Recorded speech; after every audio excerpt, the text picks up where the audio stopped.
Bien, hola a todos. Mi nombre es Mauricio y este va a ser un pequeño taller sobre cómo hacer un PM efectivo. Para fines del taller, bueno, sabemos que un PM es un discurso de primer ministro en el formato parlamentario británico. Para el taller, pues se asume que las personas que lo miren ya tienen un conocimiento básico sobre cómo funciona el BP y cómo funciona, digamos, los criterios tanto de debate como de adjudicación. Igual, el taller hace hincapié en temas, digamos, más generales y fundamentales sobre el formato, así que incluso aunque no sean tan expertos en el mismo, creo que pueden sacar cosas positivas de lo que vamos a exponer ahora. Entonces, comencemos con las cosas básicas. Creo que no es una sorpresa que probablemente un PM es el rol más temido en el VP, porque implica definir cómo será el debate, estar sometido a muchas críticas sin poder responder y definitivamente debes defender anticipadamente el punto disruptivo del debate. ¿A qué me refiero con esto? Y es que entendemos que todo lo que proponga el gobierno en la mayoría de mociones, por ejemplo, políticas, son medidas pues disruptivas, son cosas que cambian el status quo. Por lo tanto, quien va a ser sujeto a las críticas por la novedad de la propuesta y pues quien debe prepararse anticipadamente ante ellas es el primer ministro, la primera ministra, el primer ministro, ¿no? Entonces, un PM además implica asumir responsabilidades de rol que nadie más puede. Recordemos que en el VP no hay obligaciones por rol, solamente limitaciones por rol. Sin embargo, existen ciertas responsabilidades que la mayoría de discursos deben asumir. De la misma forma en que un extensionista debe traer material significativamente nuevo y persuasivo al debate, un PM debe pues brindar el primer encuadre del debate, es decir, la puerta de entrada a cómo es el mundo actualmente y por qué se está debatiendo lo que se está debatiendo, ¿no? Y es básicamente algo que solamente ese rol puede hacer, ¿no? Caracterizar de entrada la problemática. Entonces, creo que para un discurso que tiene tantas, digamos, responsabilidades y tanta carga, tanto, digamos, pues, de formato como carga emocional, porque creo que a todos, pues, les afecta hasta este punto ser un PM, es que debemos entender qué cosas son indispensables y qué cosas no lo son dentro de un discurso.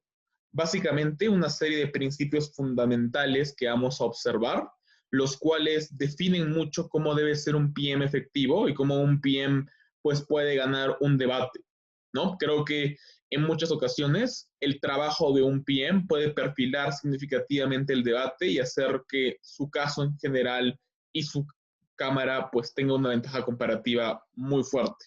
Pero para esto hay que saber pues cómo, digamos, tener ese discurso efectivo. Bien, el primer punto y el primer principio es realizar un framing favorable. Entendemos por framing el encuadre, la caracterización, la visión del mundo que se hace cuando se empieza a hablar de pues un caso en particular, ¿no? Es importantísimo, de hecho, encuadrar el debate en términos favorables. Eso implica describir subjetivamente el mundo y sus actores para que los argumentos sean convincentes.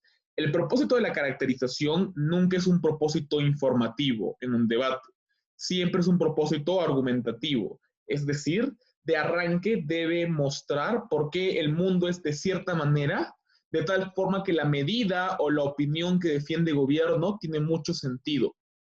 En otras palabras, yo tengo que mostrar al mundo y a los actores de una forma razonable, pero una forma que sea particularmente conveniente para luego los argumentos que voy a presentar, ¿no? De aquí viene el segundo punto. No conviene dedicar mucho tiempo a caracterizaciones con las que todo equipo razonable estaría de acuerdo. Por ejemplo, si yo estoy en una moción sobre cambio climático y yo doy un framing amplio sobre por qué el cambio climático es malo para digamos, la Tierra y las personas, probablemente esté desperdiciando parte del tiempo. ¿Por qué? Porque creo que es algo razonablemente aceptado por todas las cámaras en el debate que el cambio climático es malo. Más bien, lo que yo debería hacer en ese framing es explicar por qué cierto actor es responsable o por qué hay una urgencia particular que hace que deberíamos enfatizar más el cambio climático que cualquier otra problemática. Eso ya depende de la moción y digamos, lo que tiene que defender primer gobierno, pero en general creo que esa es la forma adecuada, ¿no? Buscar desarrollar y justificar aquellas cosas que van a ser controversiales dentro del debate, no aquellas cosas que van a estar aceptadas por la mayoría de cámaras, ¿no? ¿Qué debe incluir, pues, este framing? En primer lugar, debe incluir incentivos de actores, es decir, explicar cómo ciertos actores, digamos, se movilizan en el mundo, bajo qué incentivos, bajo qué ideales, bajo qué deseos, propuestas, etcétera. Esto es muy importante porque cuando yo introduzco los actores y sus incentivos desde el primer discurso, de una forma particular, fuerzo a oposición a tener que cuestionar de arranque ese framing, porque si sus argumentos entran dentro de mi caracterización, probablemente no van a ser tan persuasivos como los míos, porque los míos están diseñados para esa caracterización, a diferencia de lo que ha hecho oposición, ¿no? Lo segundo que se debe hacer en este tipo de framing en muchos escenarios es la situación actual e histórica, es decir, explicar a profundidad por qué la situación particular que queremos cambiar, si hablamos de moción política, o la situación sobre la cual estamos sometiendo un juicio, si es moción valorativa, es de cierta manera y por qué hemos llegado hasta este punto, ¿no? Nuevamente, no queremos una clase de historia en 3 minutos de framing, queremos específicamente acciones e incentivos que me hagan entender por qué las cosas están como están, por qué todo es como es, ¿no? Una vez explicado esto, creo que algo muy importante en este framing es enfatizar las disyuntivas del debate, es decir, aquellos puntos que quedan en duda y que son controversiales y empezar ya a moldearlos para el lado de gobierno, ¿no? Por ejemplo, estamos hablando de una moción sobre permitir la venta de órganos, estamos ante una disyuntiva moral. Creo que es importante que el framing se haga referencia a disyuntivas morales o hasta cierto punto a cómo es la moralidad hoy en día, para que luego cuando se justifique que, digamos, en este caso, donar los órganos es moral, pues tengamos ya una base sobre la cual argumentar, ¿no? Y finalmente, creo que un framing puede revisar ciertos impactos positivos o negativos o anunciarlos para de arranque tener más peso en el debate y luego ya desarrollar esos impactos en los argumentos, ¿no? Pero debe quedar claro entonces que un framing favorable es en primer lugar subjetivo, es razonable y bueno, es debatible obviamente por un tema de buena fe, pero en tercer lugar debe incluir bastantes caracterizaciones diferentes que hagan que ya todos los argumentos después tengan mucho sentido en el debate, ¿no? Veamos un ejemplo, ¿no? Esta moción salió en el torneo de Panamá en el TDP y era pues, esta Cámara preferiría un mundo donde no existieran héroes de la patria. En ese caso, lo que yo hice como primer ministro fue hacer un framing importante sobre cómo eran los héroes y cómo es que la mayoría de ellos tenían un pasado particularmente oscuro, en el que había cosas que la historia omitía a propósito y que básicamente pues mostraba solamente lo positivo, lo cual ya era injusto en principio, pero daba una mala imagen, ¿no? Explicaba, por ejemplo, cómo en el caso de Simón Bolívar había actos como muy negativos que habían sido escondidos, o el hecho, por ejemplo, de su afán dictatorial, etcétera, etcétera, los complots y todo lo demás, ¿no? Aquí también hubo una explicación de cómo es que la memoria colectiva de héroes de la patria es particularmente sectoriza fuertemente a la población, es particularmente discriminadora. ¿Por qué? Porque entendemos que los que son considerados héroes de la patria son aquellos que tienen un monopolio de la información y de la historia, aquellos que siempre estuvieron en una posición de poder. Hablamos entonces de grupos hegemónicos, probablemente gente en la mayoría de lugares de élites blancas, y por lo tanto la narrativa de héroes de la patria nunca tiene a minorías. Estos dos puntos de caracterización son muy importantes para luego explicar por qué el mensaje de héroes de la patria es negativo y por qué es injusto en principio. Pero si yo me dedico a explicar qué es un héroe de la patria y por qué importa, y solamente me quedo en ese punto de framing, probablemente no estoy haciendo tanto trabajo. Creo que sí es importante explicar cómo impacta un héroe de la patria en la memoria de las personas. Pero si yo no explico subjetivamente por qué la mayoría de héroes de la patria son como, digamos, malos o tienen efectos negativos en la sociedad, pues probablemente ese framing quede algo vacío. Porque al final, decir cómo impacta un héroe de la patria y quedarme allí puede servir tanto para gobierno como para oposición y es algo, pues, no disputable. Pero si yo ya explico cosas bastante subjetivas, pero bien justificadas, como que los héroes de la patria tienen esta visión hegemónica y discriminadora, o que los héroes de la patria tienen todo este rechazo por actos negativos, yo fuerzo oposición a tener que desmentir esa caracterización o a tener que hacer un ejercicio importante de ponderación de por qué esa caracterización pues no importa en el debate. Vayamos ahora con el segundo punto importante, y es clarifica lo que vas a probar. Y es que muchas veces los discursos de primer ministro pueden perderse en hacer demasiado framing, en hacer mitigaciones y luego hacer argumentos y luego volver a hacer mitigaciones, y por eso al final el discurso puede ser un poco desordenado. Entonces, es muy importante dejar muy en claro dentro del discurso y probablemente en el inicio del discurso, qué es específicamente con lo que se está comprometiendo el caso de primer gobierno y por qué esto es lo más razonable para ser debatido, ¿no? ¿Qué implica esto? ¿No? Implica, en primer lugar, dejar en claro qué es lo más importante y por qué lo es.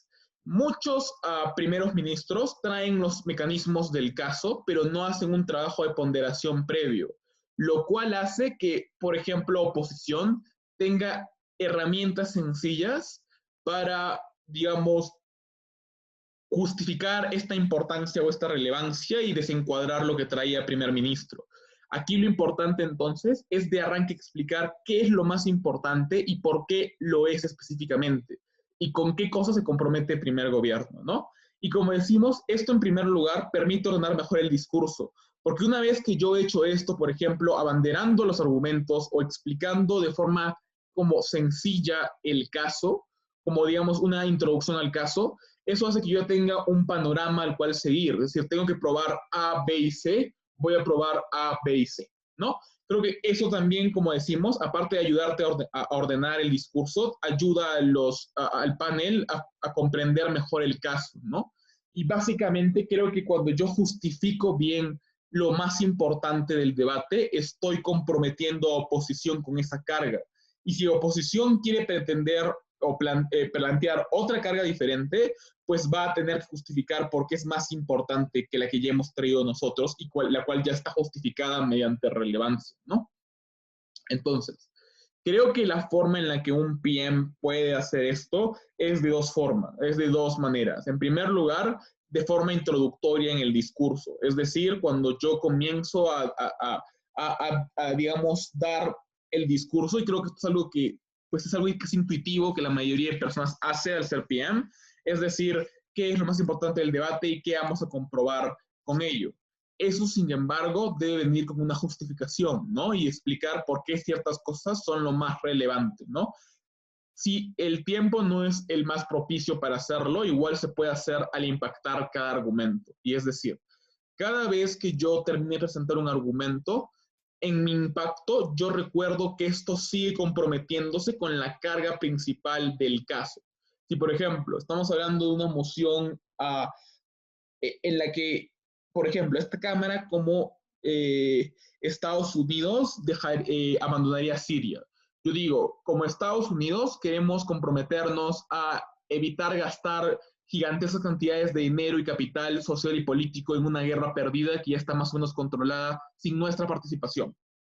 Entonces, cuando yo termino, por ejemplo, un argumento sobre por qué seguir con la guerra de Siria va a generar una crisis social en Estados Unidos porque la gente no quiere invertir más en el ejército ni quiere ver a los Marines de Estados Unidos matando niños sirios, yo termino y digo, pues esto básicamente responde nuevamente a por qué no podemos arriesgar nuestro capital político y todo lo demás. Eso es muy importante, sobre todo en un primer ministro, por dos razones. En primer lugar, porque eso ya, como decíamos antes, va perfilando el debate hacia ciertos impactos o ciertos clashes. En algunos debates pasa que al final el panel tiene pues como 10 clashes o subclashes divididos, no sabe cuál es más importante. Por lo tanto, arrancar el debate y tu caso con la explicación de cuáles son los clashes más relevantes y por qué, ya te da una ventaja comparativa en ese punto. Pero en segundo lugar, creo que, ¿cómo se llama? Pues cuando yo doy pues esta clarificación de lo que quiero probar, es más sencillo que luego el panel no se olvide de cuál era el outline, o sea, digamos, el corazón del caso de primer gobierno. Y eso es lo que vamos a discutir más adelante, pero un problema que pasa mucho en parlamentario británico y que es algo que pues lo podemos ver hasta en memes del shitposting, es la amnesia de primer gobierno.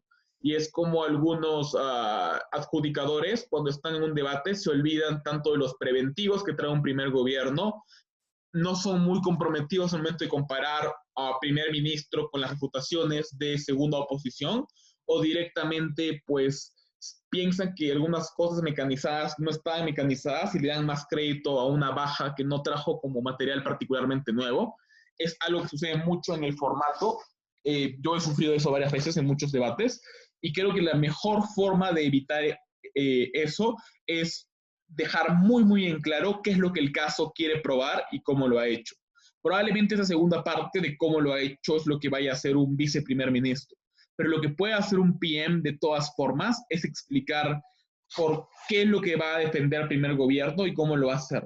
Sobre todo porque en debates donde algunos equipos no son muy prestos a la buena fe, es muy común que el caso del primer gobierno sea tergiversado a lo largo del debate, ¿no? Y creo que también es algo natural, ya que pues las interpretaciones sobre un caso varían dependiendo de quién lo escuche.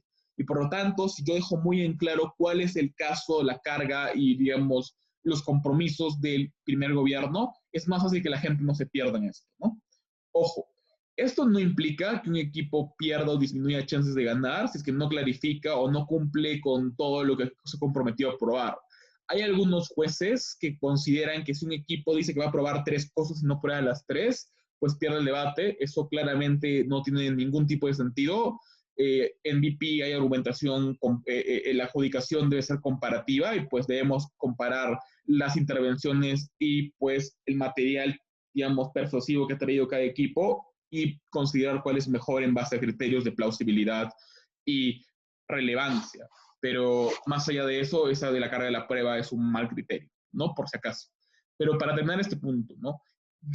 O sea, lo bueno es que muchas mociones ofrecen muchas aristas, ¿no? Y como, por ejemplo, una moción política o una moción de mundos, mundo A sobre B, te da muchas opciones o muchas perspectivas de lo que puedes probar o con lo que te puedes comprometer. Un PM efectivo en el prep time debe identificar cuál es la mejor estratégicamente hablando. Por ejemplo, si yo tengo una moción sobre un cambio de mundos en el que ahora hay una narrativa dominante de religión diferente, probablemente lo que yo debo pues probar y lo que yo me debo comprometer es de que la gente sea más feliz o más moral, porque lo que generalmente hace una religión o cómo impactan las personas es a nivel de lo moral y a nivel de lo afectivo, emocional, ¿verdad? Creo que también, por ejemplo, si hay una moción sobre vulnerar la privacidad por la seguridad, hay que justificar desde el primer discurso por qué es legítimo vulnerar la privacidad y comprometerse con que pues la seguridad es lo más importante. Entonces, es importante pues hacer este cherry picking estratégico, ¿no? Como ser bastante, digamos, recelosos con lo que es nuestra carga de prueba, lo que es nuestro compromiso en el debate, ¿no? No me gusta la palabra carga de prueba, creo que tiene un contenido algo tergiversado, digámoslo como un compromiso, como el outline del caso, y básicamente a través de esto yo puedo terminar de clarificar con qué nos estamos comprometiendo y con qué no. Es muy estratégico hacer esto al inicio de un discurso, porque nuevamente yo fuerzo a oposición a tener que aceptar este tipo de cosas y, por ejemplo, si es que yo le pongo una carga de prueba pues, un compromiso de oposición, también lo estoy forzando. Si yo digo, por ejemplo, si la moción sobre Estados Unidos y Siria, ¿no? Oposición deberá comprometerse a explicar por qué gastar millones de dólares en una guerra sin sentido, sacrificar a soldados americanos y a civiles sirios es más importante que lo que estamos trayendo nosotros. Poner ese tipo de cargas grandes al otro equipo, dentro de lo razonable, obviamente, para que siga siendo algo de buena fe, es muy importante y ayuda mucho a que el caso sea más robusto, porque ahora la oposición tiene que pasarse más tiempo como deslindándose o justificando esa carga que le ha puesto un PM antes que argumentando. Nuevamente, esto debe ser desde lo razonable y poner una carga de la prueba injusta jamás va a ser una recomendación que al menos yo voy a dar. No, ahora, esto fue una moción del Campeonato Internacional de Debate Digital. Esta Cámara implantaría un modelo similar a la Humanization Labor Law en países con altas tasas de inmigración laboral. ¿Qué es la Humanization Labor Law? Es básicamente priorizar ¿cómo se llama? A trabajadores locales antes que a trabajadores migrantes. Básicamente lo que te implica este modelo es pues priorizar fuertemente a las personas que están dentro del país antes que no. Entonces, creo que en este caso particular, lo que debería hacer un primer ministro es hacer tres cosas. En primer lugar, clarificar y deslindarse. Que exista una ley que priorice el trabajo nacional no evita que igual ciertos migrantes puedan conseguir ciertos trabajos, sobre todo en zonas donde hay una oferta laboral que la gente local no quiere asumir. Es un primer punto importante, ¿no? De argumentación.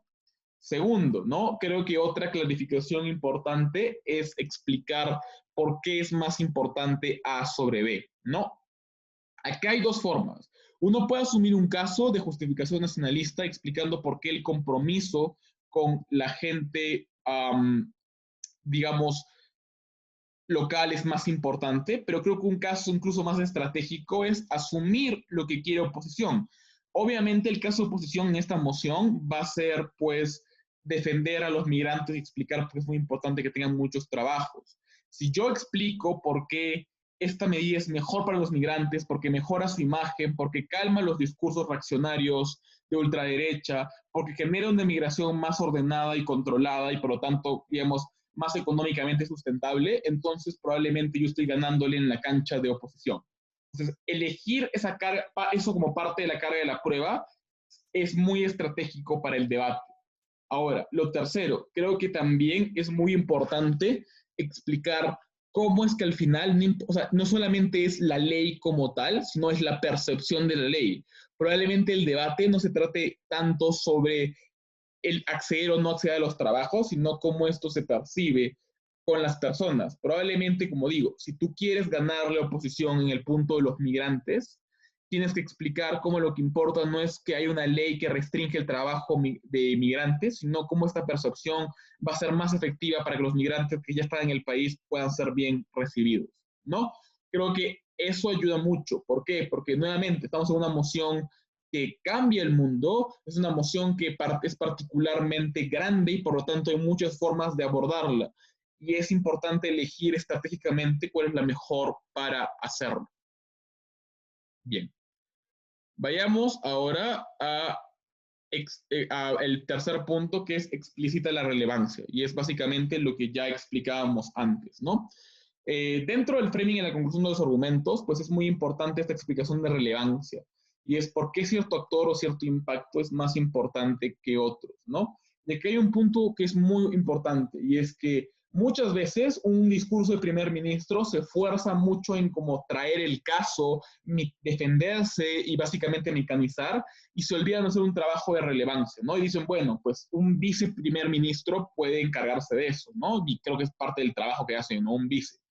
Ojo que igual comenzar en el PM con esta explicación de relevancia y por qué algo es lo más importante, como ya veíamos antes, hace que directamente tenga pues mayor peso en el debate. Y acá viene un punto importante, como decimos, ¿no? La mejor forma de enfrentarse a la amnesia de primer gobierno es básicamente haciendo una explicación de relevancia muy clara y muy directa para los jueces.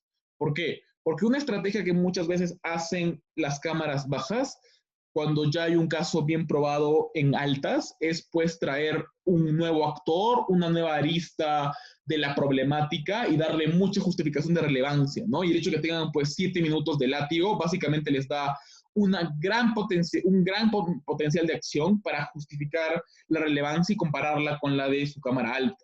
Entonces, si yo soy un primer ministro y quiero evitar ese tipo de como carga argumentativa diferente en una cámara baja, yo tengo que explicar entonces por qué lo que yo estoy probando debe ser lo más importante, ¿no? Llegué a un punto importante. Ya veíamos en este caso, por ejemplo, que probablemente cuando estamos ante una moción bastante grande política o una moción de mundos, que de hecho son una tendencia en los últimos torneos, pues no puedo defenderlo todo. Y tampoco creo que conviene desde primer gobierno tratar de quemar todo el pasto a las otras cámaras, ¿no? Sobre todo porque un primer ministro, como digo, tiene que lidiar con el framing, con los mecanismos, con los preventivos, con la relevancia, con puntos de información. Es decir, hay mucho, mucho que traer en un primer ministro y hay muchas cosas en la estructura del discurso como para tratar de abarcar todo lo que puede ofrecer el caso, ¿no? Entonces, creo que cuando yo ya elegí qué cosas son las más estratégicas para defender y cuál es la mejor forma de enfatizar el outline del caso, ¿no? La carga de la prueba del caso, lo que yo debo hacer es explicar por qué eso que yo elegí pues es lo más importante del debate.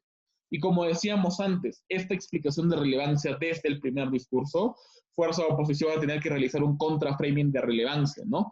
Y esto sobre todo en aquellos debates donde no queda claro qué es lo más importante, ¿no? Mientras más general es la moción, mientras más actores involucra y más aristas se le pueden sacar, arista económica, política, social, religiosa, a largo o corto plazo, nuevas generaciones, etcétera, no queda muy claro de arranque qué es pues lo más importante.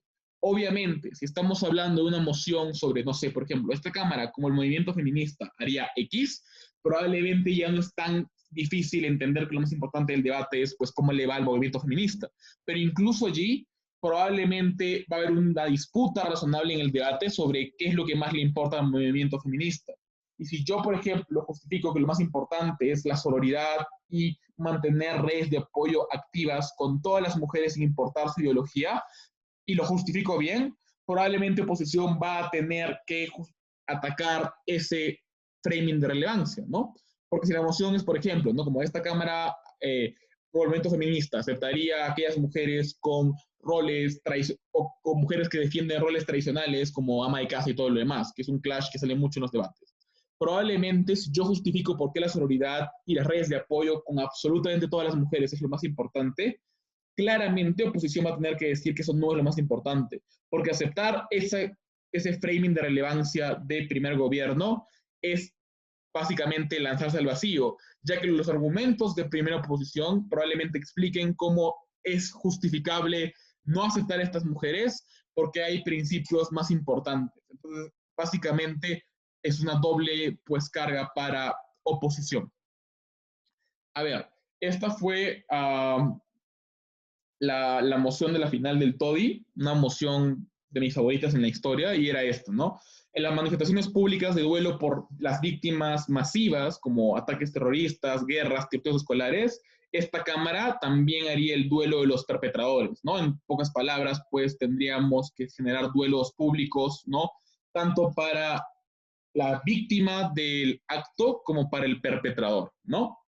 Es una moción difícil para ser primer gobierno, puedo dar fe de eso, pero la estrategia que tuvimos en este caso particular era pues explicar cómo al final lo más importante era que el Estado sea congruente con sus principios, pero en segundo lugar, que no exista una sectorización de víctimas o una jerarquización de las víctimas. Nosotros explicamos entonces dos puntos como, para justificar ello, ¿no? En primer lugar, hicimos un framing bastante amplio de cómo es que la mayoría de víctimas en este tipo de circunstancias tan extremas fueron forzadas por ciertas condiciones, tanto materiales, emocionales y sobre todo negligencias estatales para llevar a cabo este tipo de actos, ¿no? una persona que hace un tiroteo escolar es una persona que creció en un ambiente gigantesco de violencia, probablemente con afectación psicológica en una sociedad donde no se valora la salud mental, probablemente hubo como afectación como bullying y soledad en una sociedad donde no se prepondera o se combatía efectivamente el bullying, probablemente en una sociedad donde los programas escolares de apoyo, ¿no? De School Council eran bastante malos porque no había un financiamiento a las escuelas públicas, y así, y así, y así. Lo que pasa, por ejemplo, con los ataques terroristas. Probablemente estamos hablando de personas que están en zonas rojas del Estado, donde el Estado no llega y por lo tanto era fácil ideologizar a la gente, donde además por este abandono constante, pues no había una sensación de cercanía, más bien había una sensación de marginalización fuerte contra estas personas, y era justificable que el discurso extremista calara en las personas, porque pues si el Estado no está y básicamente estoy en la miseria, tiene sentido que alguien me ofrezca una revolución para cambiar esa situación, ¿no? Entonces, eso básicamente, ¿no? Entonces, ese primer framing importante lo que hace es explicar por qué la responsabilidad del Estado en este tipo de situaciones es muy importante. Y en base a esa responsabilidad del Estado, lo más importante y lo más relevante termina siendo, pues, cómo el Estado suple esa responsabilidad y esa retribución, esa deuda que tiene con esas personas, y en este caso, pues, con las víctimas de esas personas. Y es todo ese framing termina con una idea muy básica, ¿no? Y es, si el Estado permitió que esto sucediera y todo lo demás, al menos lo que debería hacer es enmendar ese error y buscar una narrativa de reconciliación entre ambas partes y proteger a ambas víctimas. Pero el segundo punto importante, y aquí es donde se le impuso una carga de prueba fuerte a oposición, era explicar cómo no creíamos desde el primer gobierno, y era lo que traté de dejar claro en ese PM, cómo es que en verdad una víctima fuese más importante que otra. Es decir, jerarquizar a las víctimas simplemente porque uno estuvo en un lado de la historia y otra no, era particularmente injusto, ¿no? Y es que entendemos que si ambas personas amaron a estos duelistas, a estas, pues, personas, tanto víctima como victimario, si en los sentimientos de dolor, de duelo, de grief y todo lo demás son parecidos, si al final ambos lo han perdido todo porque han muerto ambas personas, no deberíamos entonces justificar a uno por sobre otro, ¿no? Y es que creemos que el dolor es incuantificable, inconmensurable, y sería injusto asumir como Estado que una víctima vale más que otra. Y si entendemos que ya la sociedad lo hace, si los medios de comunicación les gusta diseccionar y sectorizar a las víctimas y poner a los familiares de los victimarios como gente terrible que permitió esto, es decir, la madre del tiroteador, el padre del terrorista, la esposa del guerrillero y todo lo demás, entendemos que ya la sociedad sectoriza y jerarquiza a las víctimas y creemos que es injusto y que el Estado tiene una deuda particular y tiene la obligación moral de cuestionar esa narrativa en primer lugar, pero en segundo lugar de generar ese mecanismo de, digamos, no solamente conciliación, sino también de equidad de las víctimas, ¿no? Básicamente lo que hicimos en este caso era decir, oposición asume que hay víctimas que importan más que otras. Obviamente, en ese debate, oposición, sobre todo primera oposición que ganó el debate, la Fidel del Todi hizo un excelente trabajo explicando cómo, si nuestro mecanismo era básicamente que era injusto cuantificar el dolor, según su perspectiva y según cómo era su caso, lo que estábamos haciendo desde el gobierno era obligar a las víctimas a racionalizar su dolor, básicamente, ¿no? De todas maneras, eso solamente podía darse al nosotros forzar a oposición a meterse en ese clash particular sobre por qué una víctima sería más importante que otra, ¿no? Entonces creo que sobre todo en ese tipo de emociones que son como particularmente complicadas, como esta, importa mucho elegir eso personal, ¿no? Porque uno también podría aquí haber hecho un énfasis más importante en el posconflicto y el tejido social, pero tal vez ese es un punto que es más fácil para oposición, porque oposición te puede decir cómo cuando tú haces un discurso de equiparar a víctima y a victimario, generas indignación popular y todo lo demás. Si tú justificas que hay algo más importante que esa indignación popular, que es reparar a los deudos, ¿no? Reparar a los vivos y todo lo demás, pues entonces lo que estás haciendo básicamente es quitarle peso a eso que trae oposición y explicar por qué este punto que tú traes es el más importante, ¿no? y es, como digo, muy estratégico, porque probablemente ese punto de oposición de la indignación popular no lo vas a ganar en el debate. ¿Lo puedes mitigar? Sí, pero probablemente no lo ganes. Pero sí puedes ganar ese otro punto. Y creo yo que ahí lo importante es justificar por qué al final lo que más le importa al Estado y a las víctimas es eso que tú defiendes y no la indignación popular que, por ejemplo, defiende la oposición, ¿no? Eso es sobre todo la forma en la que deberíamos como abordar este tipo de emociones, ¿no? Sobre todo donde hay en primer gobierno un caso que no es tan intuitivo y que no tiene, digamos, pues la justificación moral tan sencilla. Creo que la mayoría de gente que ve esta moción, por cómo hemos sido socializados, probablemente se acerque mucho más a oposición y concuerde más fácilmente y se compre más fácilmente lo que trae oposición en el debate, ¿no? Ahora, vayamos con la cuarta recomendación, o quinta, si no me equivoco, y es presenta los mecanismos importantes. ¿Qué pasa? Un error común en los PM es que muchos se dedican a tratar de cumplir con el rol antes de traer todos los argumentos. ¿Qué es esto? Como digo, creo que a veces uno piensa un discurso en VP, y sobre todo un discurso de primer ministro, como una checklist, como, ok, tengo que definir, tengo que caracterizar, tengo que decir cuál es la carga probatoria, tengo que hacer mitigaciones, tengo que traer un argumento y embanderar los argumentos. Creo que es una buena estrategia al inicio, sobre todo cuando uno no estructura también sus discursos. Pero creo que mientras más avance uno en parlamentario británico, más tiene que enfatizar ya no tanto cómo se... no tiene que enfatizar tanto cómo pues funciona o sea, digamos, el discurso, sino más bien enfatizar ya los mecanismos, ¿no?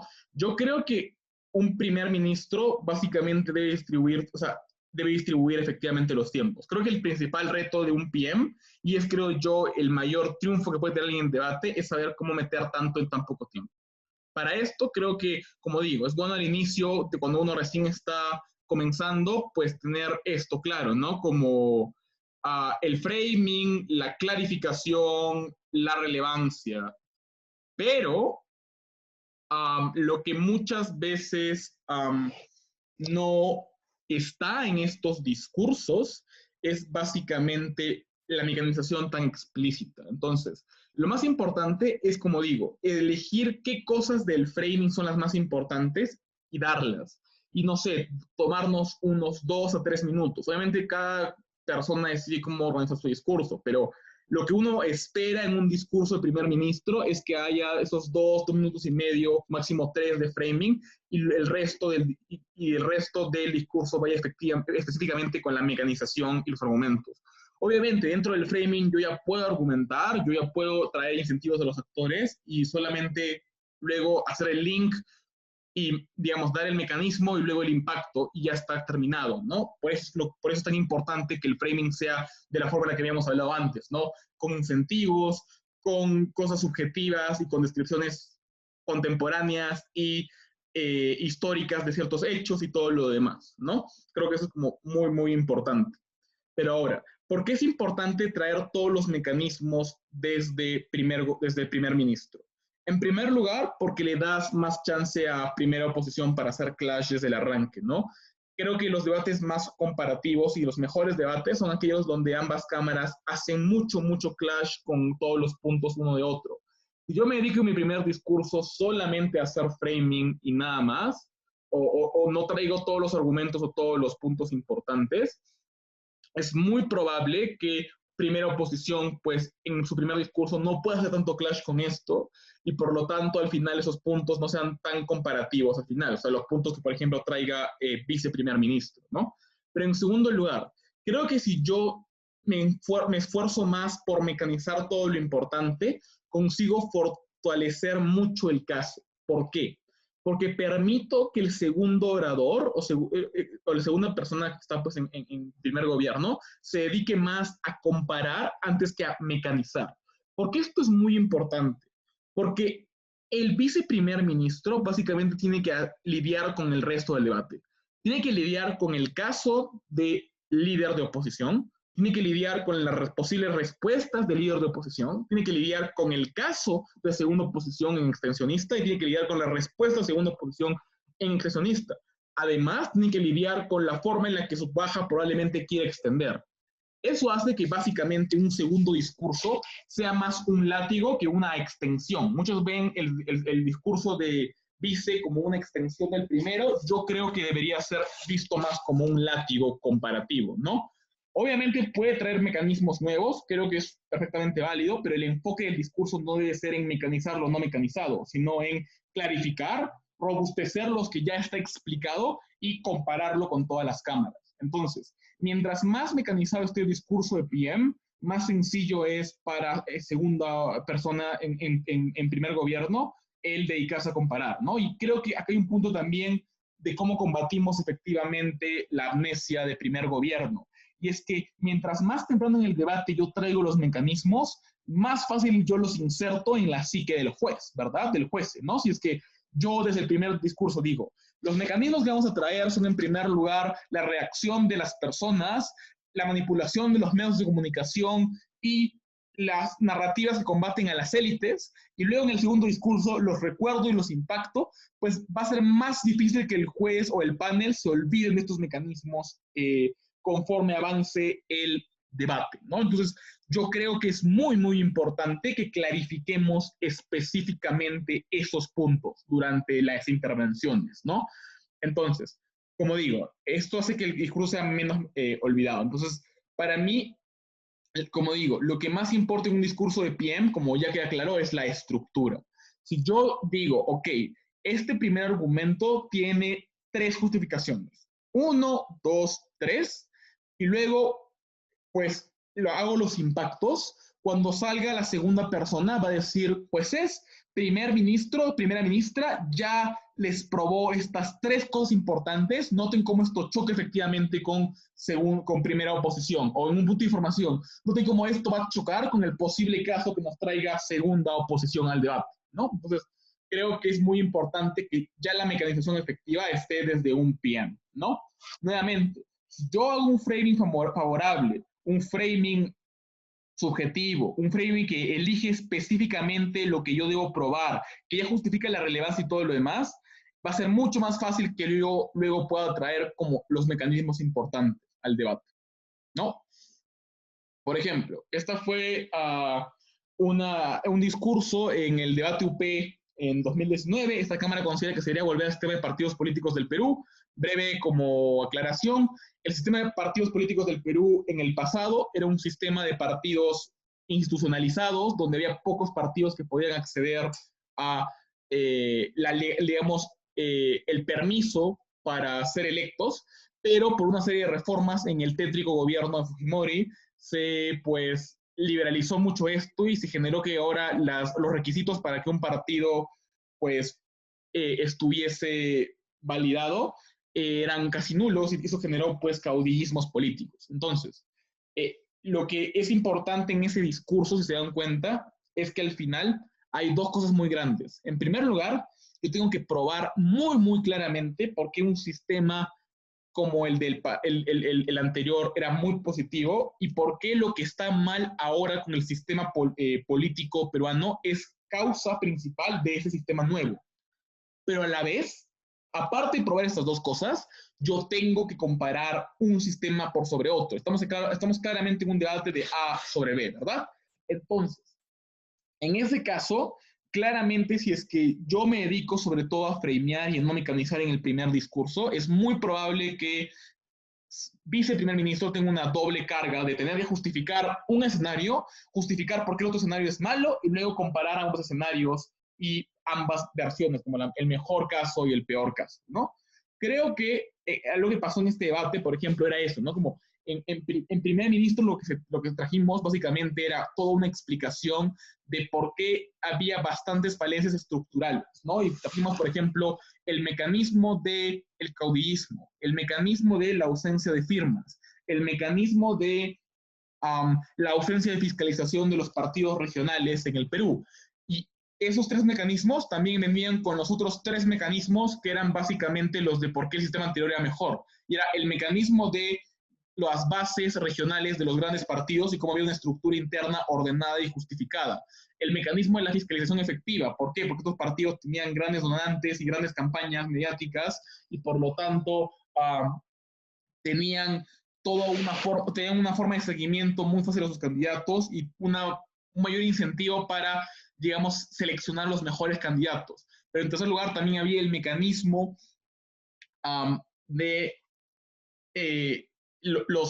¿cómo se llama? Digamos, de los sectores electorales en disputa. Y es cuando tenemos un mundo con partidos tradicionales que ya defienden posiciones tradicionales y tienen votantes tradicionales, lo que define quién gana la elección, obviamente, son esos estados, pues, swing states, como los que son en Estados Unidos, y que en Perú, por ejemplo, están mucho en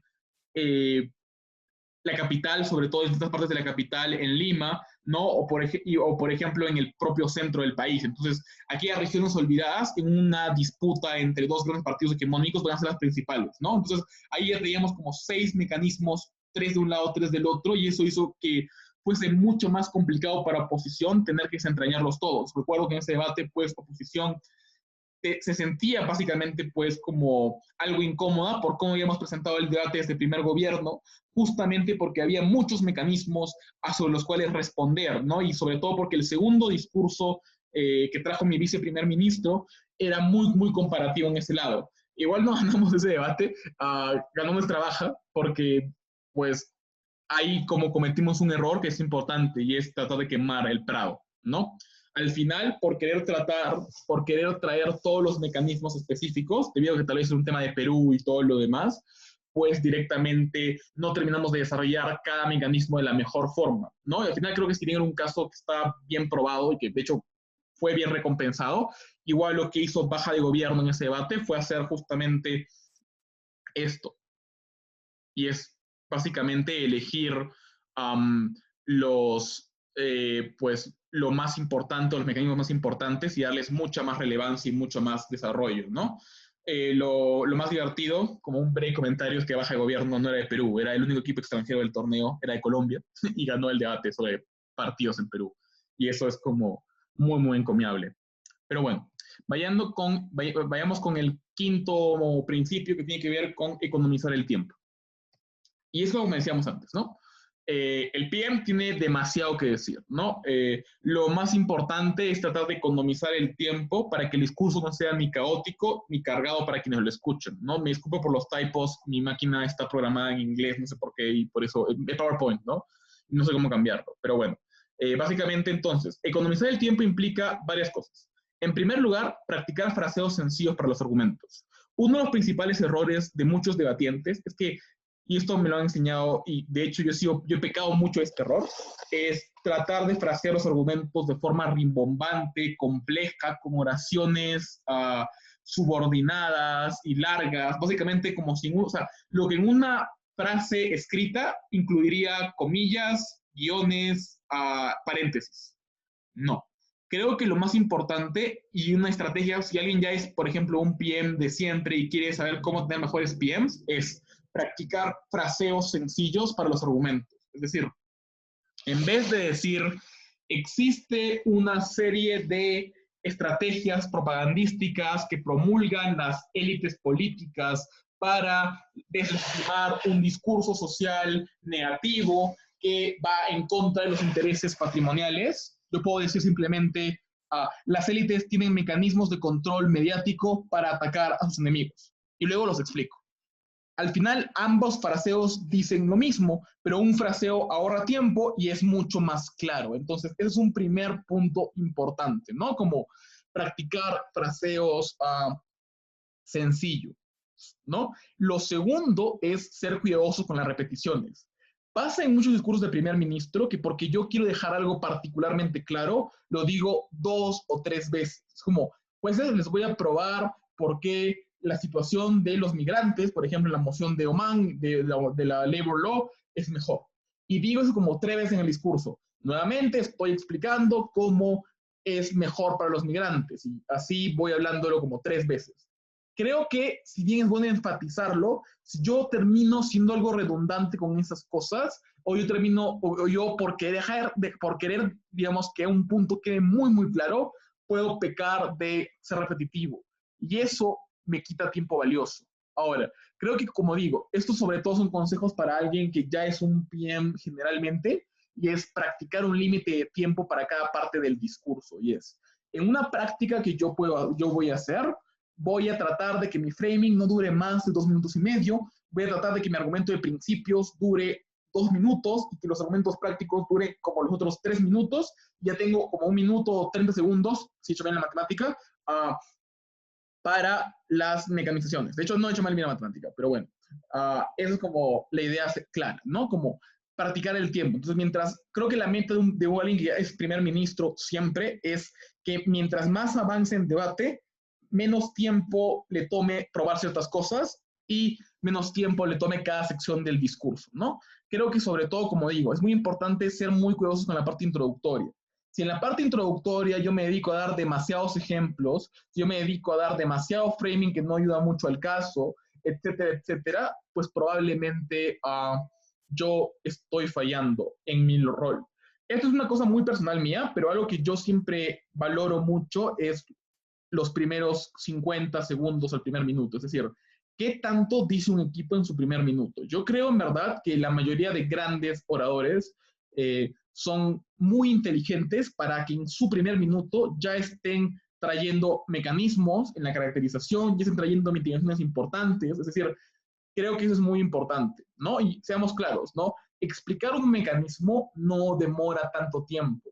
Lo que demora probablemente es desarrollarlo un poco más, impactarlo, compararlo, ¿no? Pero ese es un punto muy importante con el tiempo, ¿no? Yo creo que una forma buena de medir esto es pensar, a ver, ¿qué he dicho en mi primer minuto? ¿Ha sido algo valioso? ¿Es lo que va a entrar en la comparativa? Yo creo que algo que debe entrar, o sea, yo creo que la forma para pensar eso es, lo que diga desde el arranque, lo que diga en el primer minuto, debería ser algo que el juez pueda mencionar luego en su feedback. Cuando compare mi caso con el caso de primera OPO o segunda OPO, va a tener que decir, bueno, primer ministro comenzó explicando estas 3 cosas, estas 3 aclaraciones importantes en su primer discurso. Eso hizo que algunos impactos de primera posición no fueran tan comparativos porque ya estaban mitigados.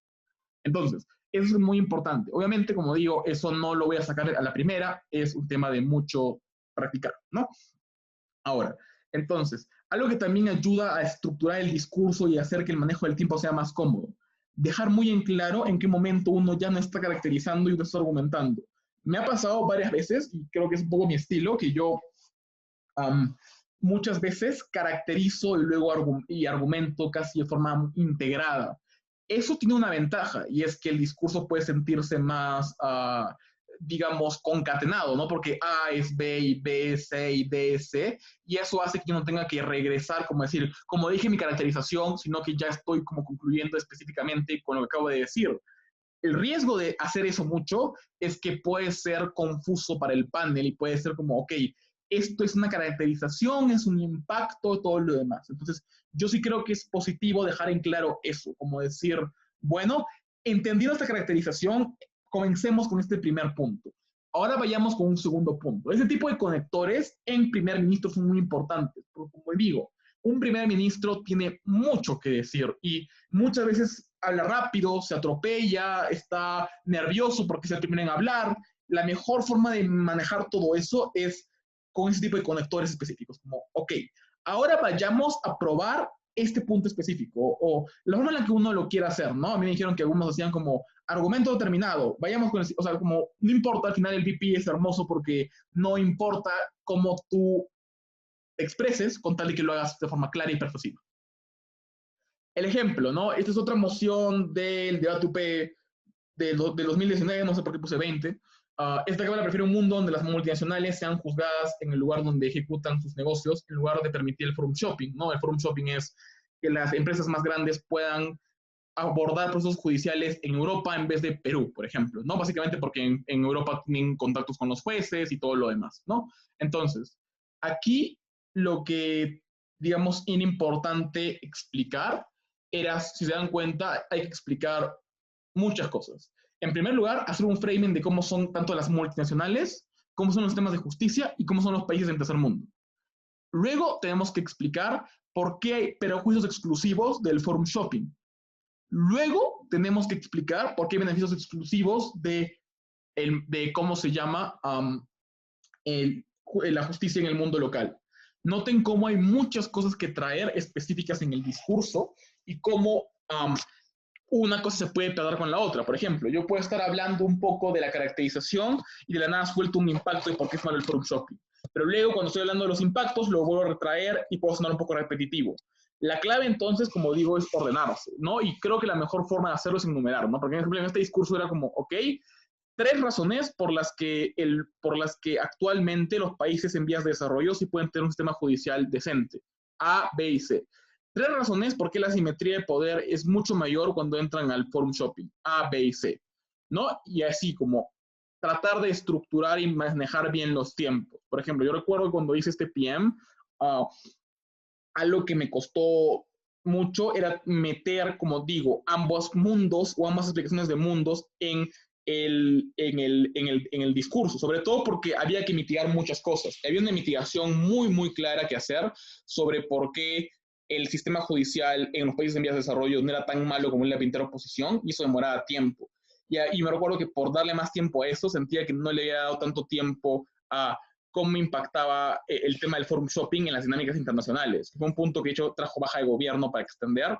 Al final no lo compraron tanto como lo nuestro, pero había ese riesgo potencial. Entonces era muy importante pues ser cuidadosos con con qué cosas priorizábamos y cómo hacíamos el manejo del tiempo, ¿no? Ahora, creo que este es un punto que ya se haya tratado a lo largo del taller y creo que lo vamos a dejar ahora más claro todavía, y es trabajar en mitigaciones. Entonces, todo buen PM, como digo, es lo suficientemente preventivo, ¿no? ¿Qué implica esto? Traer respuestas fuertes a los puntos intuitivos de oposición, realizar trade-offs convenientes para el caso y responder efectivamente a los POIs de la bancada contraria, en especial de baja de oposición CO. ¿Qué implica esto? ¿Qué es respuestas fuertes? Como digo, aquí nuevamente es cuestión de una selección estratégica. Yo encuentro en oposición, cuando hago mi prep time, como 3 o 4 puntos que son muy fuertes. Yo digo, a ver, ¿cuáles son los puntos que probablemente traiga la alta? ¿Qué es lo más intuitivo? ¿Qué es lo más fuerte que tienen? Esas 2 cositas son las mitigaciones que yo ya debo empezar a traer, ¿no? Obviamente yo recomiendo que cuando uno es primer gobierno, dedique de 10 a 12 minutos a el caso en sí mismo, y los últimos 3 o 5 minutos, o como lo vean, dependiendo del caso y la moción, a pensar en las respuestas preventivas, ¿no? Que pueden ser tanto refutaciones como lo preventivo. Entonces, cuando yo hago como análisis, esta introspección en el prep time y encuentro pues estos puntos que son como los más importantes, yo básicamente tengo la posibilidad de elegir esas 2 respuestas que puedo traer del primer ministro, ¿no? Por ejemplo, si la moción es esta Cámara como preferiría un sistema legal digamos, no confrontacional, no adversarial legal system, ¿no? Básicamente la idea es como jueces. Creo que la oposición nos va a decir que cuando uno genera este tipo de choques entre posiciones, al final obligamos es un incentivo para que los abogados sean mucho más escrupulosos y mucho más comprometidos con el caso, justamente porque tienen un incentivo más fuerte a nivel de ego, a nivel de la imagen, a nivel de la competencia y todo lo demás. Creo que nada de esto es importante porque al final tengo otros incentivos lo suficientemente fuertes para que un abogado haga bien su trabajo y que son mejores cuando no hay un sistema confrontacional, que pueden ser el tema de los clientes, el tema de que probablemente los juicios ahora tomen menos tiempo porque ya no hay esa cháchara de confrontación fuerte, porque ahora probablemente ya no hay saboteos entre abogados que buscan como sacarle la vuelta al sistema legal y todo lo demás. Entonces, esa es la respuesta preventiva, ¿no? Lo segundo es hacer trade-offs convenientes. Esto es algo que se puede hacer sobre todo al final del discurso, ¿no? Yo creo que la forma intuitiva de traer un discurso a un primer ministro, obviamente no es la forma única, ni hegemónica, ni la mejor, eso depende ya de cada quien, es framing, mecanismos, argumentos, mitigaciones y comparativas, ¿no? Obviamente algo que yo puedo empezar a hacer, quizás como digo, esto es una cosa que probablemente puede desarrollar mucho más un vice, pero yo puedo hacer un trade-off importante, como decir, desde el primer gobierno entendemos que probablemente cuando perdamos un sistema adversario, tenemos menos incentivos en este lado, lo aceptamos, pero es un trade-off, ¿no? Una concesión importante si es que yo tengo esto a mi favor. Si yo realizo concesiones evidentes, hago dos cosas muy fuertes. En primer lugar, me muestro mucho más comparativo ante los jueces, porque yo he cedido cosas importantes y aún así siento que estoy ganando y aún así le explico al juez por qué voy ganando. Eso creo que a nivel de la comparativa del debate, como a nivel incluso inconsciente, es importante para el juez. Pero en segundo lugar, creo que también lo que yo tengo que es muy importante aquí es que le doy más fuerza, o sea, nuevamente le doy más peso a oposición. ¿Por qué? Porque oposición ya tenía un argumento, un impacto claro, bien explicado. Yo les digo que ese impacto no importa, que básicamente yo cedo ese impacto, o ese impacto ya está respondido, o ese impacto no importa tanto en el debate. Lo que ahora tiene que hacer la oposición, como ya explicamos cuando hablamos de la relevancia, es uno, tener que explicar el impacto, explicar ese punto, porque obviamente lo tiene que hacer, pero además de explicar ese punto, tiene necesariamente que explicar por qué es importante, por qué el trade-off no es aceptable y por qué la respuesta preventiva que trajo el primer gobierno no es cierta. Nuevamente, más carga para oposición. Y ahora, cuando yo respondo efectivamente a los puntos, ¿no?, de la bancada contraria, lo que estoy consiguiendo es hacer más engagement con ese punto, ¿no? Por eso yo recomiendo que el punto, que el primer ministro siempre debe darle un punto de información a segunda oposición.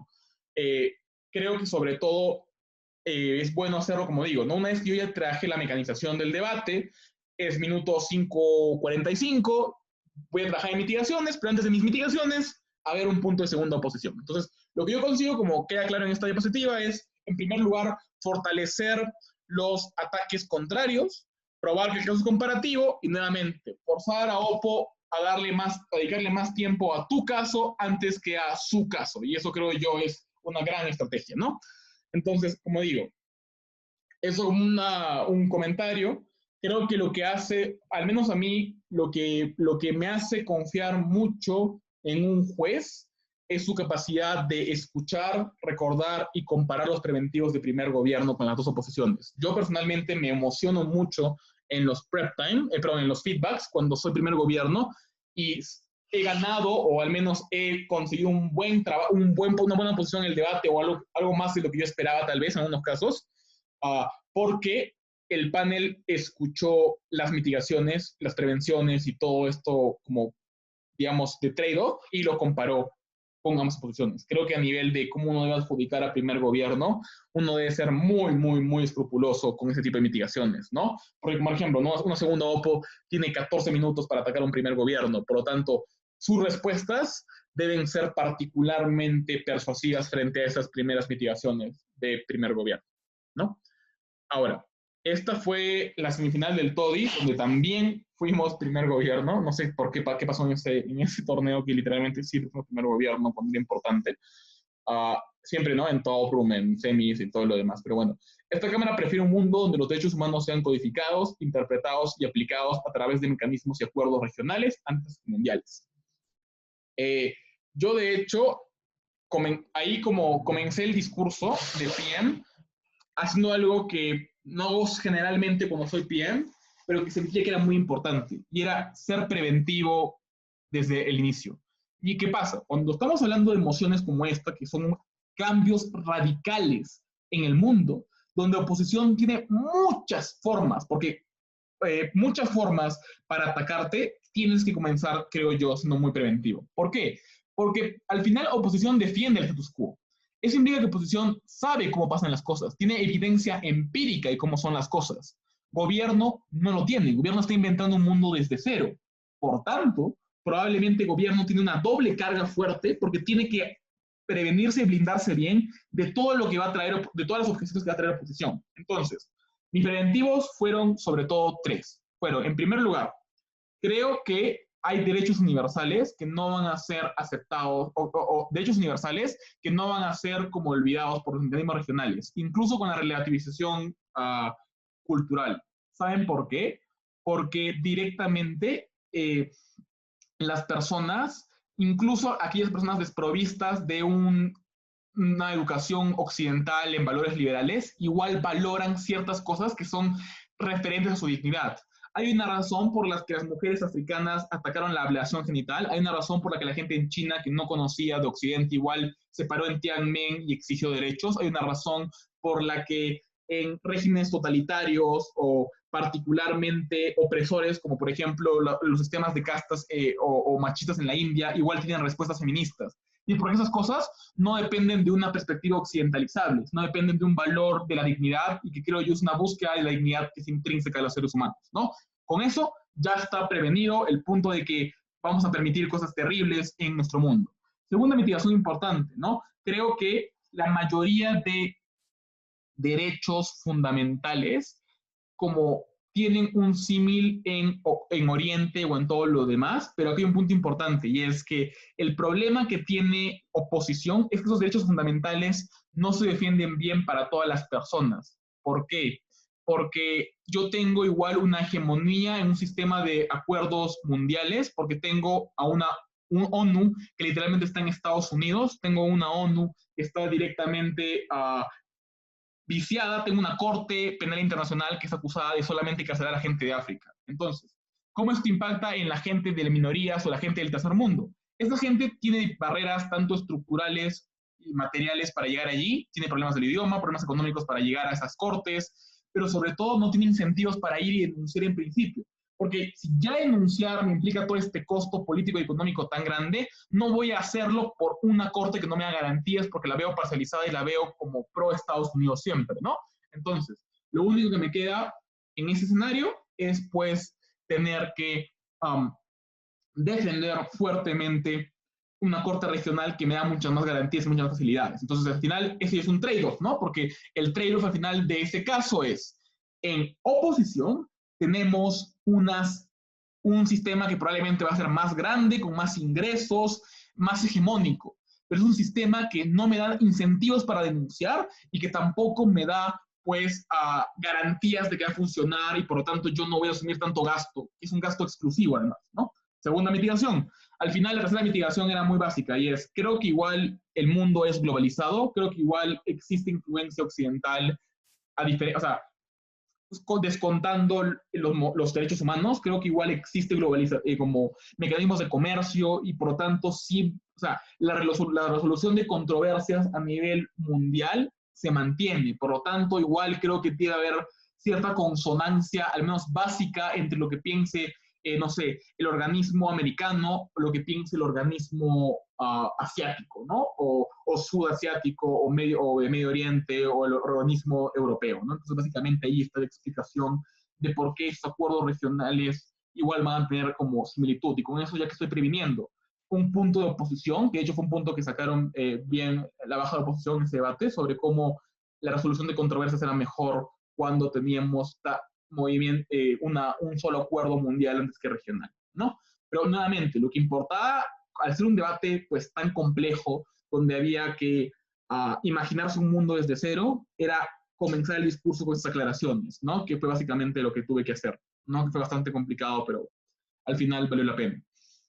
Bien, último punto para ya no aburrirles es mantenerse activo. Creo que ya explicamos antes, ¿no? Como la amnesia del primer gobierno, ya le explicamos, ya queda claro que eres el primero de 8 discursos y por lo tanto tu nivel de impacto y trascendencia probablemente va a verse disminuido a menos que hagas cosas. ¿Qué es la única forma en la que puedes mantenerte activo? Pues con puntos de información.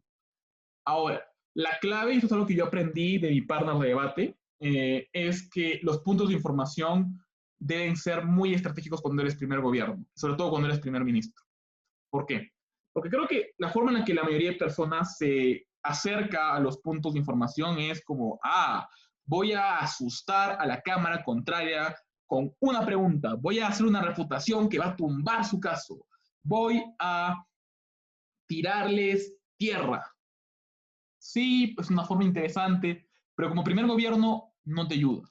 Entonces, creo que ¿qué debe incluir un punto de información efectivo desde un primer ministro? Primero, recordar los mecanismos o los preventivos dados anteriormente.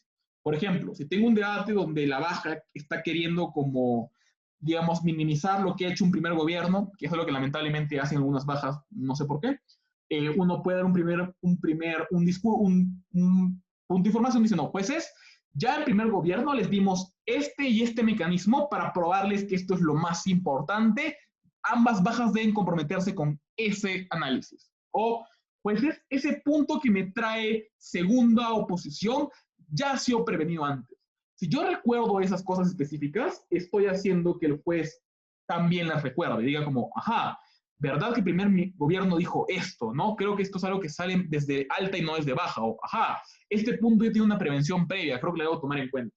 No, creo que igual los jueces son humanos. O sea, un juez que está tomando notas por 1 hora y escuchar a 8 universitarios locos gritar, es una persona que probablemente se canse. Y sobre todo si estamos hablando, no sé, pues de la tercera ronda del día. Entonces, para hacer el trabajo más sencillo, yo debo utilizar los PMs, en primer lugar, para recordar mecanismos y preventivos. En segundo lugar, para hacer clash con los nuevos puntos del debate, ¿no? Y es lo que decíamos antes, ¿no?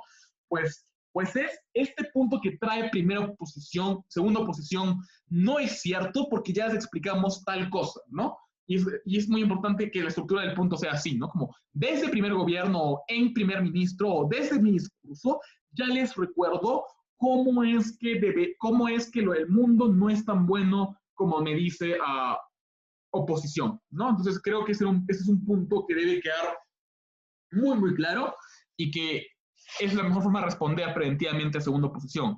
Entonces, más que refutar por refutar a segunda oposición, yo puedo traer como esa explicación. Es decir, segunda oposición me dice que esto es cierto, me está concediendo lo que yo ya les dije. Por lo tanto, ¿qué me implica esto? Implica que yo tengo que pensar mucho antes de dar un punto de información. O sea, yo debo directamente, pues, no lanzarme a la, ok, voy a refutar esto. No, yo creo que un punto de información de un primer ministro a un extensionista o un látigo de Oppo no deben ser en el minuto 1, ni en el minuto 2, ni en el minuto 3. Yo creo que en el minuto 4 para adelante deben darse.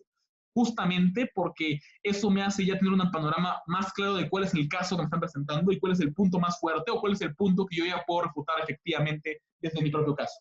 Lo tercero, mantenerse relevante. Y esto es, en un punto de información puedo recordar la justificación de relevancia. Es decir, más que recordar los mecanismos o los preventivos o refutar, yo puedo decir, jueces, no se olviden que ya les explicamos por qué en primer gobierno estamos defendiendo mejor a la población más importante del debate por A y B razón. Y eso hace que entonces nuevamente le recuerdo al juez, ya no mis respuestas, ya no mi choque con segunda oposición, ya no mis mecanismos o preventivos, sino directamente mi relevancia y la razón por la que mi caso es particularmente importante dentro del debate, ¿no? Ahora, ¿cuál es la mejor forma de hacer esto? Porque estamos hablando de 15 segundos. Es empaquetar los argumentos en términos sencillos para que quepan en el punto. Por ejemplo, si mi argumento es las élites económicas van a tumbarse al poder mediante mecanismos de mercado, de evaluación de precios y hacer tambalear la bolsa de valores. Yo puedo resumir todo eso en decir, esto es una huelga corporativa. Entonces, en mi punto de información no tengo que decir, ya les explicamos por qué las élites, bla, bla, bla. No, decimos, jueces, ya cuando explicamos la huelga corporativa, estamos explicando por qué el mundo de oposición es peor cuando estas élites se rebelen, ¿no? Por ejemplo, nuevamente, si hablamos de la necesidad de buscar la catarsis emocional o social, por ejemplo, en la religión, es decir, yo busco la religión para aferrarme a una esperanza que no tengo en ningún otro lugar, es una válvula de escape. Entonces, nuevamente, yo puedo decir, jueces, cuando explicamos la válvula de escape, ya respondimos a tal punto de segunda oposición.